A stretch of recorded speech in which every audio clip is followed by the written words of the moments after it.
Après le procès, Michael n'est plus le même. Il n'a plus de hits, ses concerts se raréfient, et surtout, il est endetté jusqu'au cou. Pourquoi? Parce qu'il a hypothéqué son catalogue pour emprunter. Bank of America, Fortress, les banques tiennent ses bijoux en otage. Michael n'est plus un roi, c'est un prisonnier financier. Quand t'es dans ce piège, tu deviens vulnérable. On te propose une tournée, un contrat, tu signes.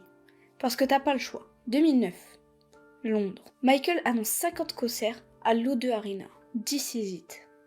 La revanche. Mais la vérité, c'est qu'il est au bout du rouleau. Fatigué, fragile, insomniaque. Ce retour était très attendu, quoi. Est-ce qu'il était en état physique d'assurer ce retour? Moi, les 10 dernières années, j'ai vu des photos de lui dans un fauteuil roulant, porté par ses gardes du corps. Est-ce qu'il pouvait faire 2 heures de concert dans ces conditions? Est-ce qu'il pouvait faire 50 concerts?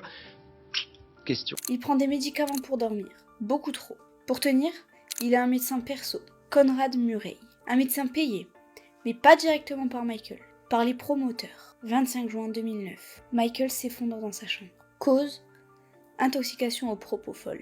Un anesthésiant réservé normalement au bloc opératoire. Il absorbait chaque jour une quantité invraisemblable de médicaments, à commencer par une piqûre de morphine quotidienne, des vitamines pour se doper, des somnifères pour dormir, des antidouleurs divers et variés, un traitement pour la peau, et puis il n'avait pas une hygiène de vie modèle, il avait beaucoup tiré sur la corde avec des opérations de chirurgie esthétique à répétition, et enfin, il mangeait très peu, il était quasiment anorexique. Il fait un cocktail un petit peu détonnant, et c'est pour ça qu'on recherche effectivement son médecin, celui qui prescrivait tous ces médicaments. D'après ses proches, en ce moment, Michael Jackson était plutôt en forme. Il était excité à l'idée de remonter sur scène après une décennie noire avec des demi-succès commerciaux, les scandales de pédophilie, etc.